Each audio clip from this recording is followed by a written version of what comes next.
What kind of genius does it take to create a country that's divided by another country? What was this logic? Because the population mix was such, these are the Muslim majority areas. Even though they were separated by India, it was decided that there will be East Pakistan and West Pakistan. Pakistani textbooks, Operation Gibraltar is not mentioned. You compare what Pakistani kids are saying and what Indian kids are saying. 180 degrees apart. I think they were a person, he was Pakistani. Islam or Pakistan? Hey, Islam. Islam comes first, Pakistan baad mein aayega. The same question was put to Indians. Religion or India? They say, of course India. Difference in the mindset. Have you seen that meme of those kids going, I love Pakistan, I can sacrifice my life for Pakistan? A small incident from my life. I was in Dubai. I met a guy, clearly Pashtun. I said, kaise ho bhai? Aap Pakistani ho? He's like, haan bhai. Then we vibed a little bit. He's like, aap India mein kahan se ho? I said, Mumbai. I said, aap Pakistan mein kahan se ho? And he said, Kashmir. And then I just shut up.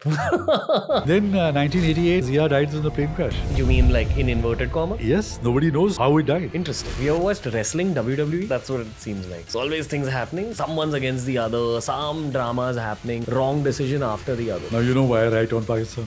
Yeah. So the first part of this conversation with Tilak Devasher was very well received, even from Pakistan. We have viewers from Pakistan. We spoke about Pakistani history pre-1947. This is an attempt to learn Pakistani history post-1947 up till the point of the Kargil War. It's such a complex history. It's so layered that we need a sequel to this episode as well. But it's an epic history of the last 75 years or so from the Pakistani side. A lot of Indians don't know about what happened in Pakistan, the details of it from the last 75 years. So if there's one person in India who's capable of dishing out these kind of details in detail, it's Tilak sir. Enjoy this extremely detailed special on Pakistani history and almost modern Pakistan politics. Lots of love. If you're a viewer from Pakistan, please tell me what you thought of these episodes. Please tell me who else you'd like to see on the show. I'm very open to bringing Pakistani guests on the show as well. Very open to your suggestions. But for now, enjoy this episode.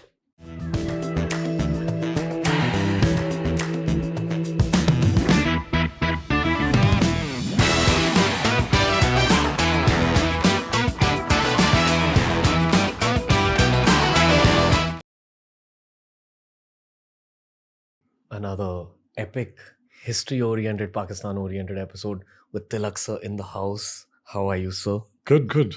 I feel kind of embarrassed being this casual with you when it comes to your level of knowledge, but I'm just being myself. I hope you don't mind this. Not at all. On the other hand, your style, you say casual. It's actually a lot more than casual. Because you're able to, pose some very fundamental questions. Okay. So that's good. I've just learned very early on in life that it's important to ask even the stupid questions, because actually the stupid questions where you really get to the basics. So And many times people are not able to answer the stupid questions. many people are not able to answer the stupid questions. Yeah. Why do you say that? Because they take intellectual questions for granted. They expect those. But stupid questions just bowls them. So don't mind some more stupid questions on this episode. Please go right ahead. Okay. This one is a sequel to what we did the last time. I assume that the contents of this particular episode will be a part of the last one, but we just went so in depth with what I would like to believe is pre-independence Pakistan history that we couldn't cover post-independence Pakistan history. So this is the story of Pakistan from the Indian perspective, but by someone who's dedicated his whole life to studying about Pakistan and his whole life to writing about Pakistan from an objective perspective. Our Pakistani brothers and sisters actually accept your narratives. It's not frowned upon. Your narratives are celebrated. So let's hear the audio version of that on the Ranveer Show, sir. Welcome back. Thank you so much, Ranveer. Thank you. Let's begin by talking about Jinnah's life post-independence. Is that a right place to begin? Yeah.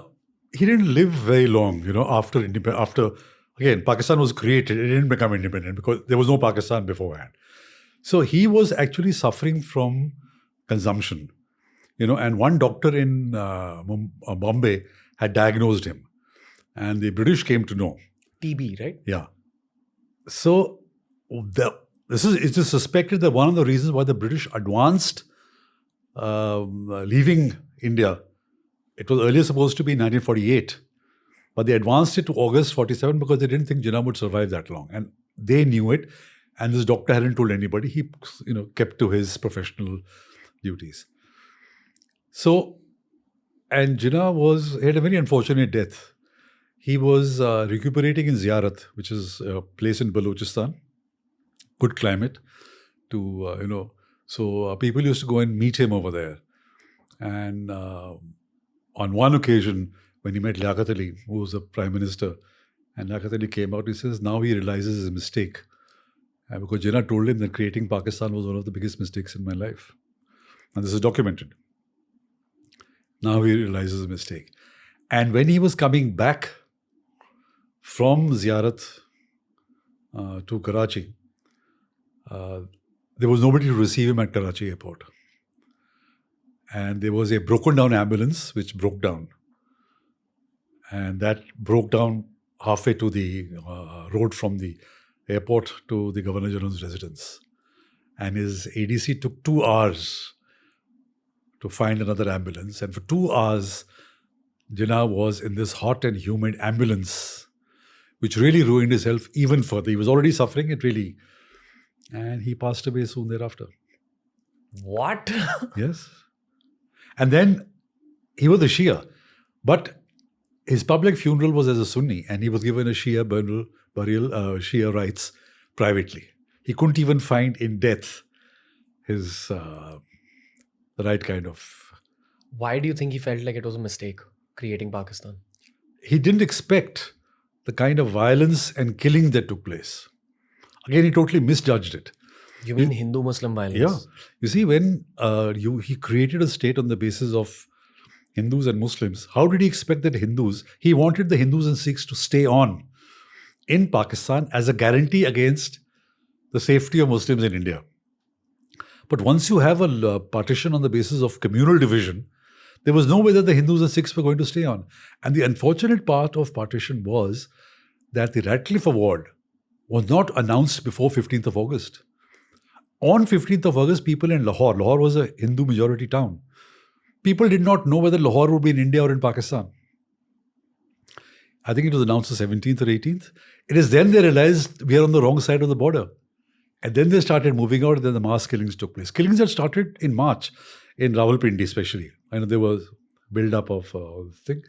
But after the Ratcliffe Award division, and especially in the case of Lahore, all hell broke loose. I think Jinnah realized he didn't expect that this would happen. So that's why he called a moth-eaten Pakistan, that if all the Hindus are going to leave and Sikhs are going to leave, what remains of Pakistan? What happened to like the property owned by the Sikhs and the Hindus? What happened to... It became evacuee property. It was Kabza Karod. By the army? No. By Punjabis. In like even the case of India, this became evacuee property. So when people from Pakistan came to India, or when people from India went to Pakistan, they registered themselves and said, this was my property, this is the proof to the extent they could provide. And a similar property was allotted to them from the evacuee property of people who had left. Ooh, okay. Like a trade? Yeah. Okay. So people who came to Pakistan, they got properties in Punjab and other places. The interesting thing about the Muslims who came from India, that about 1 million, about 18% or so, settled in Karachi and Hyderabad, the urban areas from all over India. And they subsequently, because they were in such large numbers in an urban environment, they subsequently started being called or were called Muhajirs. And they set up an ethnic identity of their own. They didn't learn Sindhi. Initially, they were the ruling class, like Jinnah and Liaquat Ali, they were also came from India. So they did very well. When Bhutto came, he started promoting the Sindhis. Then the sense of alienation which their forefathers had felt in British India, when I talked about in the last episode, the alienation among the Muslim elite of losing power and patronage, they started feeling the same. And so they started calling themselves Muhajirs. And 1986, they set up the Muhajir Qawmi movement. 1986. Okay. 40 years after partition. Let me just kind of do a small recap of what I've understood from what you said. So there were Muslims from all over India, be it even Kerala maybe, be it Bengal, be it Delhi, Lucknow, who were the Muslim elite. They decided, okay, let's be a part of Pakistan. They go there, they go to these two big cities. Bulk of them settled in Punjab. The Punjabis especially settled in Punjab. Okay. But 1 million, about 18% of the total refugees who came, settled in the urban areas of Karachi and Hyderabad. And they were from all over India. They were all from all over India. Okay. And they became a separate ethnic group. Yeah, because they were in such large numbers that they didn't have to adopt to the local Sindhi language or Sindhi customs. Okay, cool. And they were Urdu speaking. Urdu became the national language. Karachi became the capital. So they felt a sense of empowerment. And they were educated. They were educated. And they believed that Pakistan had been created by them. They had created Pakistan. Okay. Once Bhutto came and the Sindhis started getting their due, they got the sense of alienation. Though humne create kiya hai Pakistan, look at the way we are being treated. Before I let you expand on Bhutto, I'm going to ask you about these people today. Is it like, do they exist as a separate ethnic class even today? What word did you use? Yeah. Muhajir. Muhajir. Yeah. Muhajir is like, a person who does hijrat, who flees like the Prophet, went from one place from Makkah to Medina because called the hijrat. Okay. So they call themselves Muhajirs. From India they came to. Are they still like the rich So they're still called Muhajirs. They still call themselves Muhajirs. Others refer to them as Muhajir. Okay. They were very strong till about the 1990s because of one leader, Altaf Hussain, who was a firebrand, charismatic kind of a person. So then he fell foul of the army. Okay. He sought refuge in London. And today, the Muhajir Qaumi movement has broken up into various parties. But the Muhajir element, and they're a dominant element, and whoever side they vote for, Okay. So the PPP has managed to get some ground back in. The PTI did well.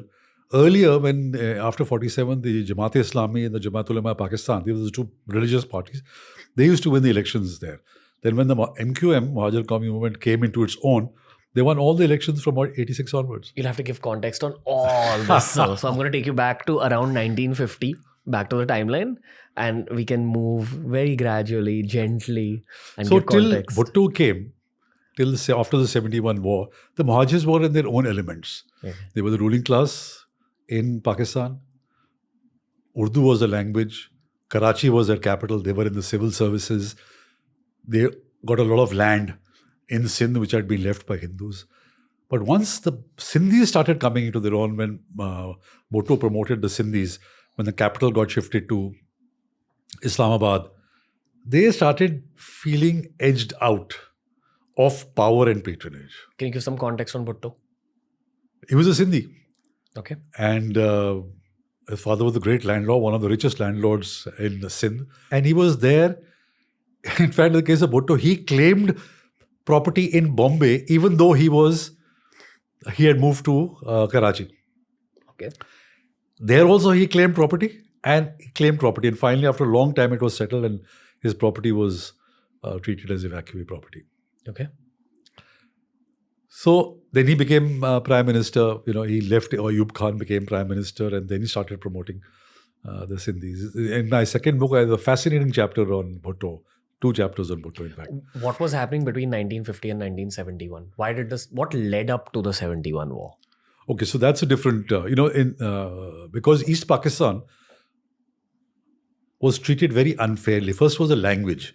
They were told that their language was not Islamic enough, and therefore Urdu had to be the national language. As I mentioned earlier, for Bengalis, the language is a far more salient point of their identity than religion.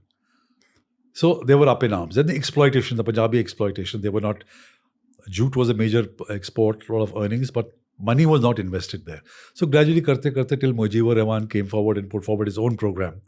And in the 1970 elections, he won over 160 seats, out of 164, something like that. And logically, he should have been Prime Minister of Pakistan. Bhutto had won the majority of seats in West Pakistan. And he was not willing, and neither was the army willing, to let Mujibur Rahman be Prime Minister of Pakistan. So Bhutto made this famous comment when he was asked, ki udhar tum, idhar hum. Meaning that you be there and I'll be here. So he didn't allow the National Assembly session to be held in Dhaka. And that's when then Mujibur Rahman gradually moved towards declaring, there was a big crackdown in March 1970, leading to the creation of Mukti Bahini. 3 million people were butchered by the Pakistan army. What kind of genius does it take to create a country that's divided by another country. Like that's split up by a massive country in the middle. Yeah. What was this logic? Like, why was this even a thing? I don't buy that it was just religion. There's got to be some geopolitical angle here. Maybe the British, I think in the last podcast you said that they wanted to keep Pakistan as a powerful entity, which is why they combined Balochistan, etc. But at the same time, don't make them too powerful. That's why keep a part of their country on the other side of India. No, because the population mix was such that this was the majority population, Muslim population area. You're talking about Bangladesh. Bangladesh, East Pakistan then. And therefore the two separate parts, which were the Muslim majority, this is what Jinnah had said, these are the Muslim majority areas. So even though they were separated by, India, it was decided that there will be East Pakistan and West Pakistan. Man, but I would look at it as like another sort of Sri Lanka kind of place. That's the logical thing to do. On the British behalf, on the behalf of the leadership at the time, they should have just like made it a separate country back then. There has to be some underlying logic as to why. But then again, that would mean that you're accepting another nationality. You see, as I said, Jinnah just looked at Hindus and Muslims. Okay. There's one entity. So wahan majority hai, yahan majority hai, so they become one. If you accept, then the Pashtuns would say, we want to separate, as Ghaffar Khan said. Pashtunistan, the Bengalis, so he couldn't accept this. Okay. Therefore this. So the crackdown happened, Mukti Bahini was formed, they fought against the Pakistan army. Interestingly, under Ayub Khan, there was, after the 65 war, the army doctrine was, defense of the East lies in the West. That means if India were to attack East Pakistan, West Pakistan would attack India and make sure that East Pakistan remains safe. Defense of the East lies in the West. But once the 71 war began, Yahya Khan dithered from attacking. He did attack Pakistan on the preemptive strike, but did not do it fully. As a result, East Pakistan was left on its own, defenseless. And Niazi, one of the same tribe as Imran Khan, they deployed their forces in penny packets all along the border. Then if Indian comes, we'll stop them there. Instead of, the basic element, rule in military deployment is you concentrate your force. Instead of concentrating them around Dhaka, because without Dhaka, it'd be very difficult to declare victory. So what the Indian army did was they bypassed these penny pockets. Some they defeated, so they bypassed it and raced towards Dhaka. By the time Niazi realized it, it was too late. He was surrounded and surrendered, and then Bangladesh came into existence. Bound to happen because wars are won or lost based on logistics. If your massive chunk of your military equipment, food, logistics are connected to the war zone, you'll probably win the war. But here you're divided by a massive landmass called Bharat. Yeah. You're trying to have a war and that side. overflights had been stopped, so everything had to come via Colombo and down this thing. So bound to happen. So I mean, we were, and they were not getting any intelligence because the Bengalis were totally alienated. Okay. Yeah, I mean, this is not surprising at all that this was the outcome, and I'm sure people expected this to happen in that period between 1971 and 1947. Like, they probably would have expected Bangladesh to break away anyway. I think Mountbatten, somebody had made this prediction even then. This is not going to survive more than 25 years. Okay. But if the West Pakistani elite had, decentralized, better invested in East Pakistan, maybe they could have prolonged it. But that was not the army mentality. Okay. In this same phase, is there a Cold War element also in Pakistan? Were they truly supplied by America when it comes to equipment in the same way that people believe that India was an economic colony of Russia and Pakistan was an economic colony of America? Is that true? I don't think so. India was an economic colony. Yes, arms supplies were coming from Russia as Pakistan was receiving from Pakistan. You see, the one critical element in this whole thing was that it was during 1970 that Yahya Khan acted as a messenger for Nixon and Kissinger to China. Kissinger landed in Pakistan and then he made a big show of going to Murray, but actually took a flight and went to Beijing and met Chow En-lai and met Mao Zedong. That was the US opening to China. And the Americans were always grateful to Pakistan for having facilitated it. And Chow En-lai made this famous statement that when he met Yahya Khan, he said, we believe the message you are coming because it is from a president to another president through another president. Nixon, Mao, Yahya Khan. So, Pakistan was in very good books. The Blood Telegram, which was written by the US Embassy in Dhaka, a consulate in Dhaka, they detailed the kind of brutality the Pakistan army was indulging in. It's called the Blood Telegram. The entire mission wrote the telegram. But the Americans just ignored it. Because they had a larger game, this geopolitics that you're talking about, they had a larger game of China. So they ignored the killings that were taking place, which Pakistan was doing. Okay. Honestly, I'm actually not finding it easy to traverse through this conversation because there's so much that's happened in this time period. When we're talking about pre-independence Pakistan, it's like a pretty linear line about how it got formed.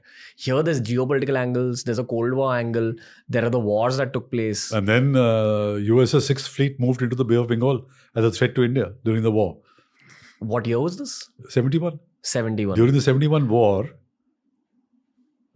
the US 6th Fleet moved into the Bay of Bengal as to threaten India that don't mess around with East Pakistan. Okay, and the geopolitical angle here is that Nehru was close to Russians. Nehru was socialist in his mindset. This time with Indira Gandhi. By the time 71 was Indira Gandhi. Prior to that, the Gandhi family probably was viewed as an ally to socialism, which is Russia at that time. Therefore, America took that stance of being our enemy because they were just opposed to Russia. Yeah, and Pakistan was willing to give bases to the US. If you remember the famous U-2 incident, when the US planes, U-2 planes, used to fly over the Soviet Union based out of Peshawar. Oh. And Gary, he was shot down and captured by the Russians, the Soviets at that time. There was no way India would have given any bases.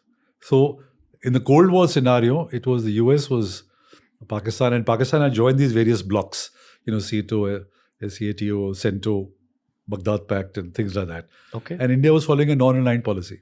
Why didn't we side with the US at that point? That was the policy of the Congress government. We were non-aligned. We were leaders of the non-aligned movement. We didn't want to be part of power blocks. We wanted to keep the power blocks away from the subcontinent. What was the administrative thinking at that point? Like, was there a lack of geopolitical understanding? No. This was I think, non-alignment was an excellent thing that you keep away from both the blocks. And you focus on your own growth. Yeah. And when you need weapons, you take it from whoever is going to give you. Do you think that was the right move? Yeah, I think so. At that time, you see, we were not a developed country. We were not even a developing country. We were pretty, food, for example. There was food scarcity, food shortages, all kinds of problems India was facing. So if you got involved in bloc politics, it would have been... so I think that was absolutely right. Okay. I have a slightly random question for you. Do you remember the 60s? I remember 65. I went to boarding school at that time. Okay. Like your childhood was the 60s. Yeah. What was your viewpoint of Pakistan then? Like I told you the stories my father told us about two Pakistani Air Force officers who had been his commanding officers in the Second World War. No, but did you look at Pakistan as a very powerful neighboring country? No. You didn't. Because the modern day Indian kid probably looks at Pakistan as an extremely weakened state. Yeah. When I was a kid in the 90s, I didn't look at it as a weakened state. I knew that, okay, the Kargil war is happening. These guys are a very strong rival. That's not how I view them now after I've got understanding through the show. Yeah. So my question to you is the 60s version of the same. Yeah, so in 65, when the 65 war took place, and my father was very much involved in the war. So then you started realizing that, this is the enemy, we have just fought a war, people have died. That's when the awareness of Pakistan started. I still didn't think it was a very strong state. Okay. But, that's... that it is definitely a thing which India has been in war to. By the time we came to 71, then you realize that you've broken off half the country. Okay. So it's a totally different perspective. Okay. Now, what was happening with this whole POK situation in that whole phase? Like, why is this POK situation even a thing now? What had happened then? So, in 1965, you see, you have to go back to 1947. In 1947, Pakistan had signed a standstill agreement with the Raja of Kashmir. It had signed a standstill agreement with Kalat also. But it broke that standstill agreement and sent in raiders. These Kabaili Lashkars. Like terrorists? Well, you can call them modern day terrorists, but they're the ones who Pakistan sent them to forcibly convince or merge Kashmir with Pakistan. Like guerrilla soldiers. They were not guerrillas. They were actually out and out, Soldiers. Yeah. Okay. I mean, tribal. They were not trained army. It's not an army, but Kabail, and Pashtun tribals were in any case armed to the teeth since birth. They were always fighting men. So it goes back to then, 47, 48, when this Kabaili thing took place. Then in 65, so this war lasted 48 till the truce came in 1949, when the UN passed resolutions about plebiscite and things like that. In 1965, Ayub Khan sent in infiltrators under Operation Gibraltar. I wonder if you've heard of Operation Gibraltar. So he sent up infiltrators that they will go and create trouble in Kashmir. And once again, we will be able to pull Kashmir towards. So that didn't happen because the Kashmiris, they identified these raiders. They were arrested and put behind bars. This is a soft form of terrorism. Yeah. Okay. Yeah, absolutely. And this has been happening since the 50s. Since 47. Since the 40s. Yeah. Great. Go on. And then in 71, to take that argument forward, you had Al-Shams and Al-Badr in Bangladesh. These were again militia groups who were targeting Bengalis, especially Hindus. Where did they originate from? They were Bengalis, trained by Pakistan. Got you. So again, Pakistan has a decades-long history of terrorism. Yeah, I mean, again, now I don't know if the modern day Pakistani has the same narrative, but He doesn't know. Because in Pakistani textbooks, Operation Gibraltar is not mentioned. They treat it as 6th of September when India invaded Lahore. Yeah. They think the war began in 65. Actually, it began much before that. Yeah. Very random question. Have you seen that meme of those kids going, I love Pakistan, I can sacrifice my life for Pakistan? Have you seen this? You've seen it, right? Yeah. There's a kid that comes up and says, I want to be fighter pilot and destroy India or something like that. Is that the mindset right now that This is what they are taught. This is what the films are made. And a similar one on the Indian children. Much more softer, talking about education, talking about all kinds of things. Indian kids saying the same thing. And you compare what Pakistani kids are saying and what Indian kids are saying, 180 degrees apart. So again, that's the mindset. Every modern day Indian, and again, I know there are Pakistanis watching this, and this is where I think modern day Pakistanis and modern day Indians are not in agreement. Modern day Indians look at Pakistan as a big breeding ground for terrorism. I don't know if the modern day Pakistani looks at their country in that way because the government, aka the army, keeps denying it. It's not so much, again, very interesting. There was a person who interviewed people in Pakistan and people in India. He asked Pakistanis, what is more important for you? Islam or Pakistan? Islam. Islam comes first, Pakistan baad mein aayega. The same question was put to Indians. What for you is more important, religion or India? They said, of course, India. Religion will come after India, then there's religion. So, this is a difference in the mindset. That for the Pakistani, he's been taught this. It is religion first and always. So, Pakistani is confused. Is he a Muslim first or a Pakistani? Or is he a Pakistani first and then he's a Muslim? In the case of India, there is no confusion. We are Indians. We may have differences, but we are Indians first. Yeah, 100%. Does the modern day Pakistani know that parts of the country are breeding grounds for terrorism? Do they know this? I'm sure. Oh, okay. Yeah. Okay. Now I'll come back to this timeline of us. I'm sorry, I know this podcast is a little bit scattered, but there's just too much to convey to the listener. Yeah. So I'm sorry. Do you feel we're doing justice to the topic? Yeah. Okay. It's a very dense topic that we're opening up. Yeah. Let's go back to the 71 war. The outcomes were that Bangladesh will be a separate state. Did it have any effect on POK? Well, there was, I think, this is Gandhi's plan was that, to shift the forces from East Pakistan towards Kashmir and attempt to finish POK at that time. But then The Security Council pressure, even the Soviets said, keep bus, you've created a country and lay off. So that was I think the... Why? debate. Why did the Soviets? Because they could veto resolutions in the Security Council up to a point. They'd already vetoed resolutions asking India to stop because they wanted the end, they let Bangladesh be created before you have a veto in the Security Council. No, but why does Russia have a say in this in the first place? Because they was defending you in the Security Council. All the other countries were voting against you. Okay. So, beyond the surface, when you go one layer deep, what was Russia's intention for saying don't do this whole POK thing? Because they couldn't continue to defend you in the Security Council.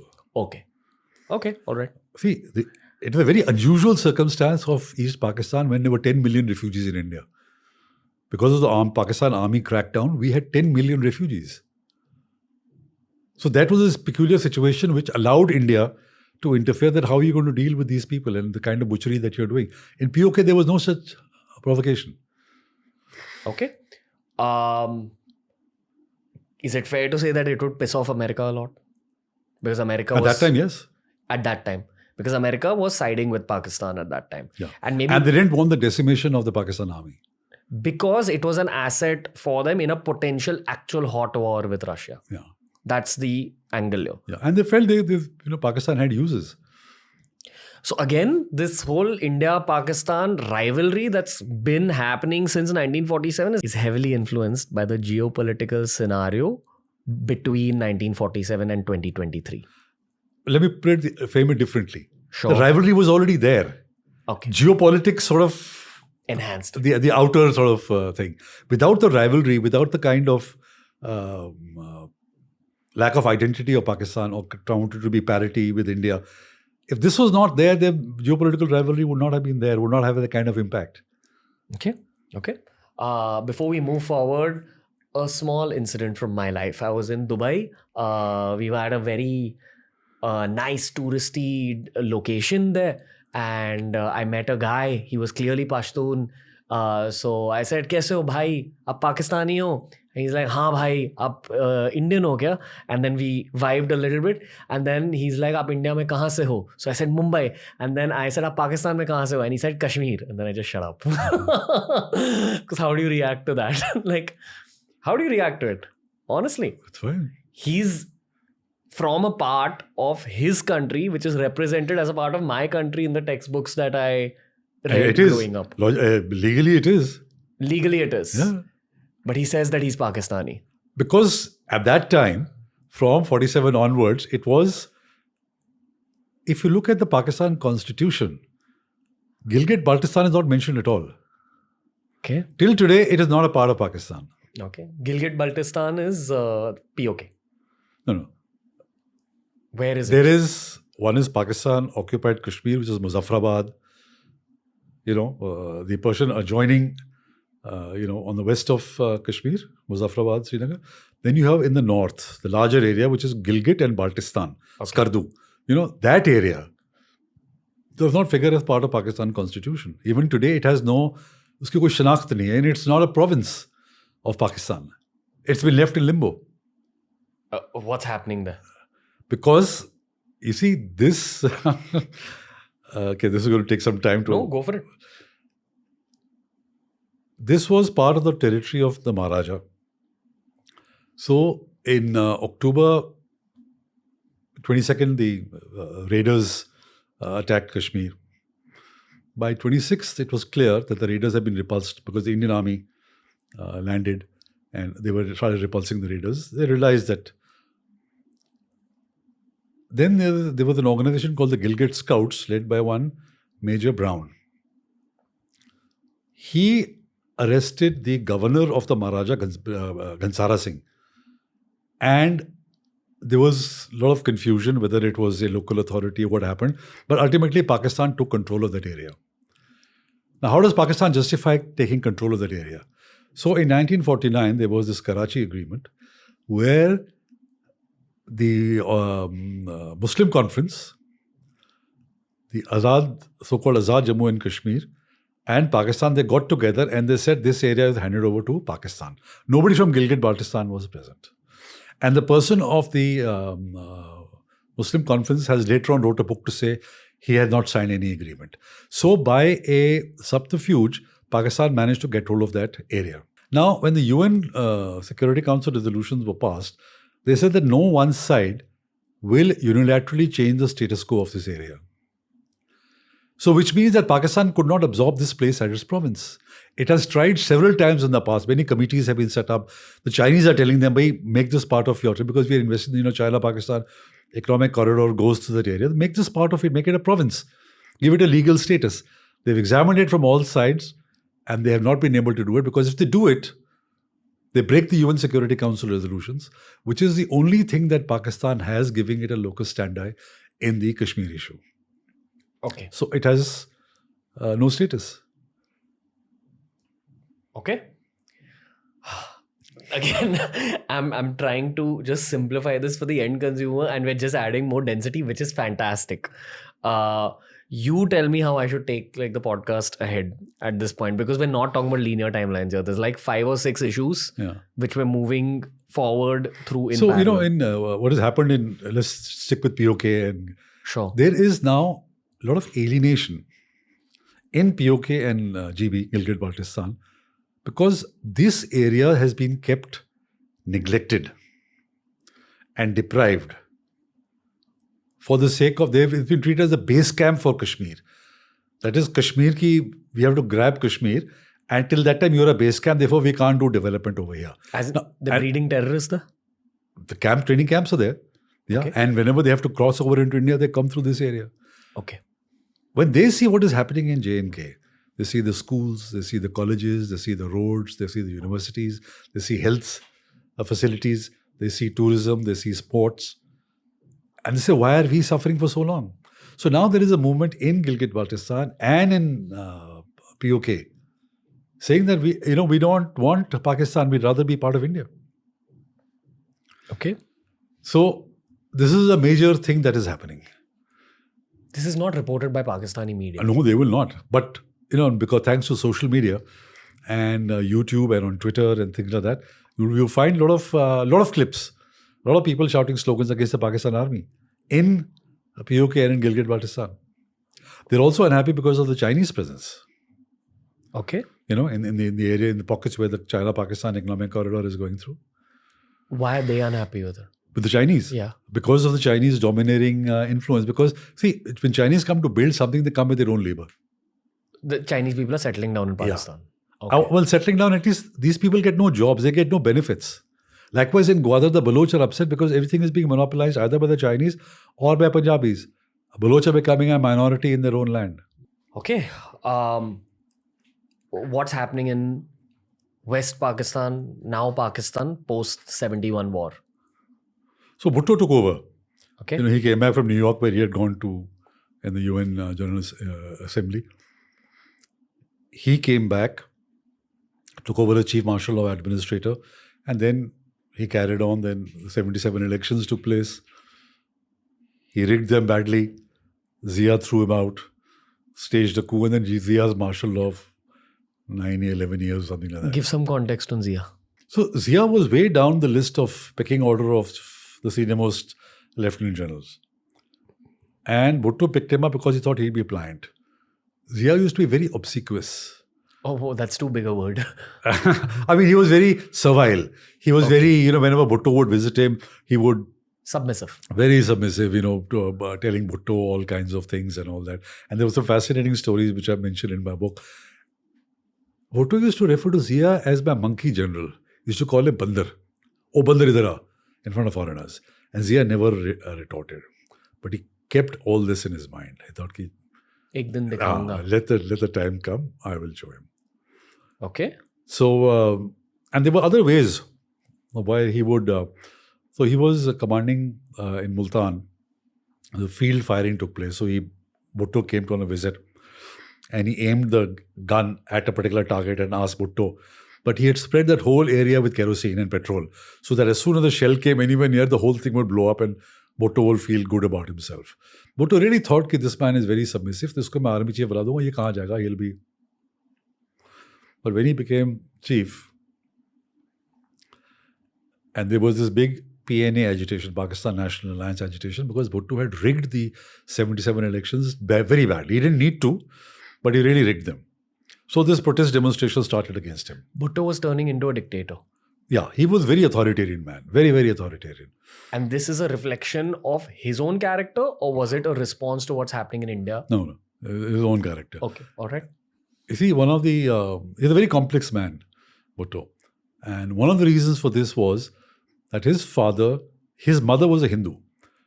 Shahnawaz, his father, had married a Hindu dancing girl from Rajasthan, Lakhi Bai. And later on, she converted to Islam, became Khurshid. But Bhutto always carried this complex. And therefore, he had to be much more aggressive. And his mother was not treated well by Shahnawaz. Shahnawaz was an aristocrat, he was a huge landlord. His family did not treat Lakhi Bai well, and Bhutto saw this. And then he too did not treat his mother well. So she actually cursed him. She told another politician, Sumro, his wife, that he's troubled me so much that he will come to a sticky end. That's all documented. Again, I mentioned in my book. This is some film level shit. But anyway, go on. So there was one politician, he was very arrogant. He would brutal with people who opposed him, except for one politician, Jam Sadiq Ali, who was the Sindhi politician. It's a very interesting narrative. So one day, Bhutto was sitting and Jam Sadiq Ali walked past him. So Bhutto said, "No salam," because he didn't wish him or salam and that. He said, your father used to sit on the floor in my father's kacheri. So Jam Sadiq Ali was not a guy to take it lying down. So he turned around and said, yes, because that was the best seat in the house to see Lakhi Bai dance. Oh. Bhutto was shocked. That's the only time he didn't react. He couldn't react. He didn't know what to do. And let Jam Sadiq live. Any other people who sort of rubbed him the wrong way, brutal with him. So because of his arrogance, he rigged this election, and this Pakistan National Alliance, they got together. Massive agitation took place. And agitation took place in Lahore. And there when the army, Bhutto requested for the army's help, and there when the army was asked to fire on this crowd, 3 brigadiers refused to fire. And that's when Zia, I think, realized that the integrity of the army is going to be, if people start not firing or not obeying orders, then something needs to be done. I think that's when he acted and he arrested Bhutto and things like that. Expand this moment, this chapter. Yeah, so he got the whole cabinet arrested. Okay. So when the coup was going to be carried out, his one of his chief of staff, I forget his name, and he was going to arrest various politicians. And Zia was still nervous because, he said, Murshid marwa mat dena. Don't get me killed because of this coup. So in any case, the coup happened. All these people were arrested. And again, there was a time when he said he would leave Bhutto and Bhutto could come into politics. But Bhutto was not willing to compromise. He said, I'm going to fix Zia. So one politician, crafty politicians told Zia, एक कब्र है और 2 लाशें हैं. If you don't put Bhutto in, you are going in. I think that's when Zia got the hint that, Bhutto has to be hanged. Otherwise, it'll be his turn. He'll go for the gallows. What panned out? Zia hung Bhutto. It was judicially, proved. So there was an old case which was revived. One of the politicians had been shot at, and the real target missed, and the guy's father was killed. And so that was resuscitated, it was pulled up. And the judgment was that Bhutto was responsible and he was hanged. Why would someone want to willingly become a politician in Pakistan? Seriously. Like, even this whole Imran Khan thing, you hear about how he's shot in the leg and all that. How this. Shehbaz Sharif, who just demitted office, is probably the only prime minister who got a farewell when he left office. All other prime ministers have either been hung, arrested, or booted out. He got a farewell. Why? So to answer your question, why would a politician want to be a politician in Pakistan? because they can do what they want. The army keeps tabs on them. They feel that if they have good relationship with the army, they can survive. Businesses, look at the way the businesses, people who have got into politics, the way the businesses, the kind of money they have made and influence they have got is because of very little of accountability. So it comes from a place of lusting for power and money at the cost of you kind of being submissive towards the army. As in, that's the cost, that's the price you pay. That's the price you pay, except Imran Khan did not want to pay the price. He thought he was larger than the army. He thought he was larger than the state. The kind of cult figure that he developed and the way the people brought him up, he is some kind of a demigod, all through social media. Okay. He felt, No, this is a whole other topic which we'll come to. I think we've reached the late 70s on this story at this point. So then Zia carried on for over a decade. Okay. Till 1988, 11 years. Is this where the Pakistani military consolidated its power as the main leadership in Pakistan? It had been done during Ayub's time also. Okay. And Yahya Khan had got dissipated because of the creation of Bangladesh. But the biggest legacy of Zia is the Islamization of Pakistan. He was a real believer that this is an Islamic state. People must be Islamized. So he Islamized education. He introduced the Tablighi Jamaat into cantonments. People started growing, army officers started growing beards, started doing the namaz. And the Islamization, the consequences of which Pakistan is facing today is during Zia's Islamization. That was his biggest contribution. Okay. And then the nuclear program carried out, continued. He's persisted with it, despite the US. You see, he was a pariah after he hung Bhutto. But then the Soviet Union invaded Afghanistan in 1979, December 79. And then the US needed Pakistan. And Pakistan was willing. So all Zia's sins were forgotten. Okay. Very much same thing happened to Musharraf too. Once that was done, and then, the Soviet Union long 10 years fighting in Afghanistan. Then 1988, Zia died in a plane crash. A plane crash? Yeah, Bahawalpur. Yeah. You mean like in inverted commas? Yes, nobody knows how he died. Okay.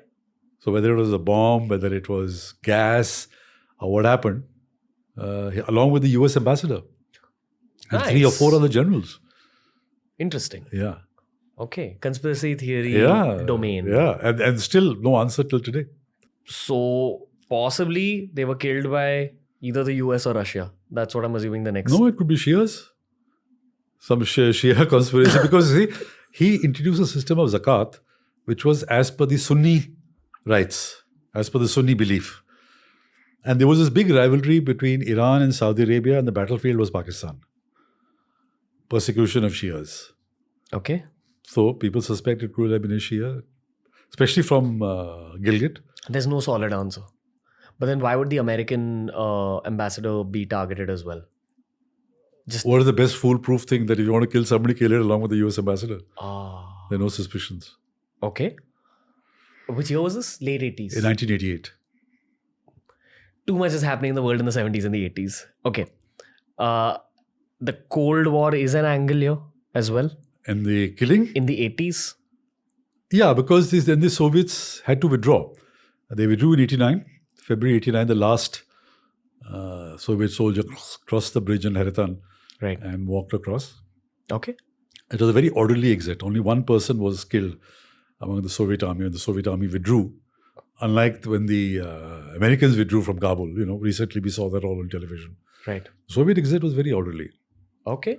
As a result of the Geneva Accords, and so they withdrew. And at this time, POK, Pakistan Occupied Kashmir, is being used as a base camp for taking over Kashmir. Yeah, and all the modules which are infiltrating into India through camps in POK. Okay. I had some IPS officers on the show who had served in Kashmir, including Shahida ma'am, who's grown up in Kashmir.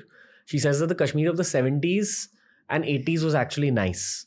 So what was happening in those camps? If they were infiltrating, they were trying to cause a ruckus in the Kashmir at that time. Yeah. You see, again, this whole thing in Kashmir started off because in 1986, the elections were rigged. in the Indian part. The elections were rigged. There was a lot of protest movement and things started off then. And then Pakistan opened the floodgates and a lot of people from Kashmir went to Pakistan for training. And they came back trained. And they started with JKLF, Jammu and Kashmir Liberation Front, was the first sort of organization. But they wanted independence. And that was not, Pakistan was not comfortable with any independence of Kashmir. So then they set up the Hizbul Mujahideen, which wanted merger of Jammu and Kashmir with Pakistan. Okay. And then all other organizations that were set up were all merger for Pakistan, and JKLS was gradually marginalized. And the collateral damager was the Kashmiri Pandit exodus in all this. Again, the geopolitical... And the normal Muslim Kashmiri too, so many of their families died. I mean, they were the victims. Victims in the sense that they bore the brunt. Okay. This is what happens when you use religion as a tool to control the masses. Yeah. Now if you see the memes and videos coming out of Kashmir, people are saying we were made fools of by Pakistan for 2 generations. They've lost 2 generations. With a lot of time they have lost. You know, that we were totally misled. Coming back to Pakistan, so this is a never-ending tangential discussion. Absolutely. So that's when the terrorism started in Kashmir.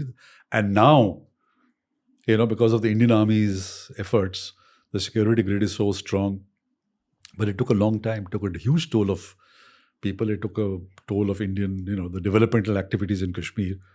And now you find the fruits, the results, and the kind of happiness in Kashmir. What happened between the early 90s and Kargil? All this was happening. But why did Kargil end up happening from the Pakistani perspective? Yeah. So, you know, in the 90s, there was this cat and mouse game between Benazir and Nawaz Sharif. 2 years Benazir, then she was dismissed. Then Nawaz Sharif came into power. 2 years, he was dismissed. Benazir came back into power. Till finally, in 1999, Musharraf staged a coup. And became the dictator, the chief martial law administrator and things like that. As a brigadier, Musharraf had given a briefing to Benazir about Kargil. That this is what we can do. And Benazir shot it down, saying this will lead to a war with India, forget it. But when he was chief himself, so there were 4 people. There was Chief of General Staff, there was Corps Commander Rawalpindi, and the Force Commander in other areas. A chap called Javed Hassan.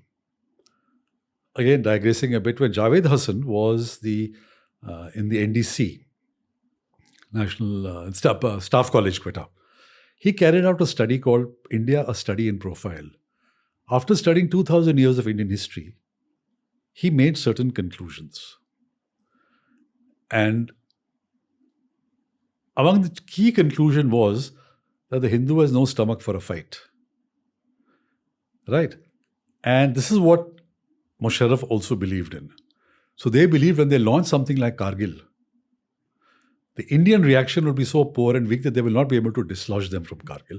And the Kashmir issue will get a huge boost and they would have got a chunk of territory and they will take revenge of Siachen.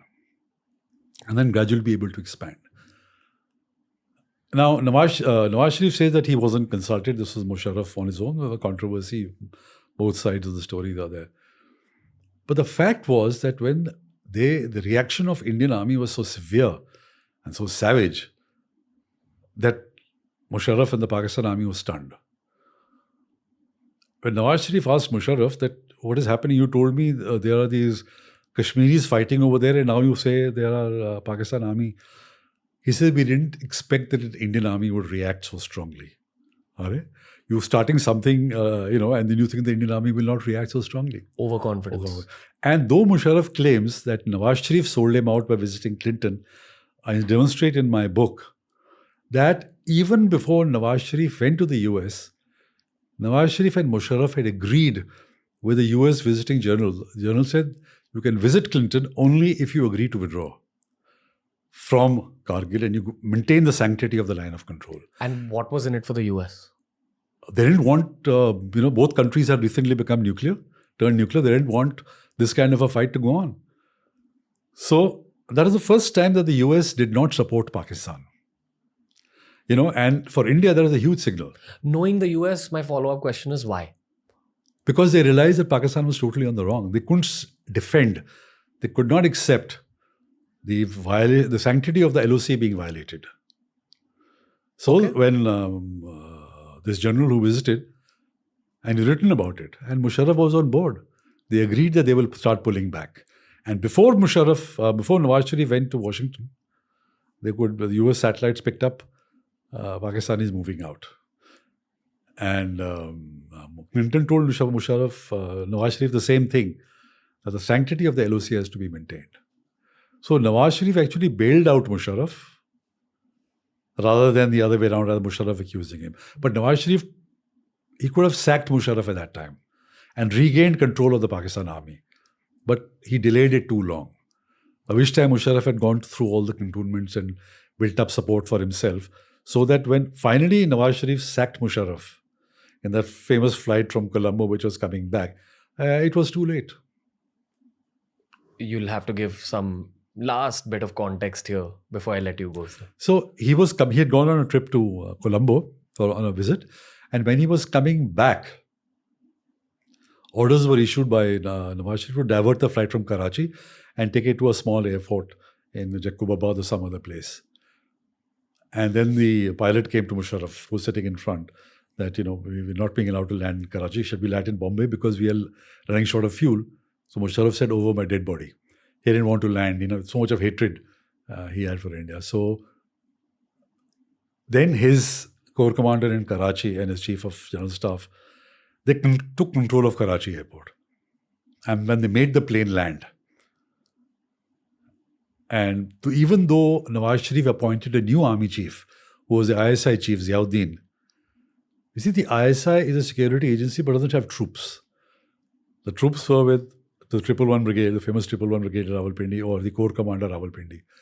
Ziauddin had no troops to enforce the fact that he had become army chief. So then when Musharraf landed, orders were given and Nawaz Sharif was arrested. That famous picture of soldiers climbing the gates of the Pakistan television, and thereafter is history. Then Nawaz Sharif was sent off on exile and things like that. As I said in the last podcast, sir, cluster. It's just this is what this history seems like at this point. Yeah.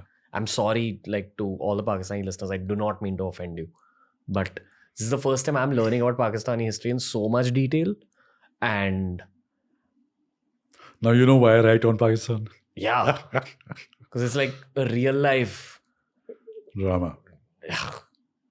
I was gonna say, have you ever watched wrestling, WWE? It's always things happening. That's what it seems like here. Someone's against the other, some dramas happening, some wrong decision after the other, which has led to what we see today. Yeah. So now I'm assuming that you've been an observer for decades. You could have predicted that this is going to happen. No, Pakistan still has an element of unpredictability because, you as a rational thinker, you would say, this is the way to go. But irrationality in Pakistan is... Do you watch cricket? Yeah. You know that's what they say about the Pakistani cricket team also. You never know what you're going to get. You'll either unpredictable. Get world champs or you'll get out in the group stages. Yeah. Absolutely. Okay. Full stop. Because this is too dense a podcast to continue. We've not covered all of Pakistani history. So next time we can do Musharraf onwards. Yes. Musharraf and onwards. Yes. Please return to the show soon, sir. I'm going to try making it happen next week when I'm in Delhi. Okay. Tilak, sir, I thank you from the bottom of my heart for teaching me. I'm sorry I couldn't do justice to these conversations. That's what I feel often after meeting people like yourself, where I feel like I've just scratched the surface. It's the tip of the iceberg in terms of... No, I think we've covered a huge ground and intense discussion on several topics, and you don't have to feel that you haven't covered enough ground. I think there's a lot. When you watch it again, you'll find there is a lot of ground that has been covered. Yeah. Okay. Before I let you go, probably just give me a conclusive sentence or a paragraph on this entire story that you've relayed. So, in my first book, I mentioned one sentence, and I think about it a lot, and I keep repeating it on whenever I'm giving lectures in defense establishments. I asked a question in my book: is Pakistan ungovernable, or are its leaders incapable of governing Pakistan? Now, that sums up the Pakistani experience from 47 till today. Is Pakistan ungovernable, or the leaders incapable of governing Pakistan? And I'll give you the answer in the next episode. Cliffhanger. Okay. All I have to say is thank you. And Virat Kohli greater than Babar Azam. Sorry, guys. But thank you, sir. Thank you very much. Thank you for inviting me here. I really enjoyed the conversation. And time seems to have flown. We've been talking for what, 2.5 hours? Yeah. But wow. It's been a crazy interaction. The world of podcast needs you more.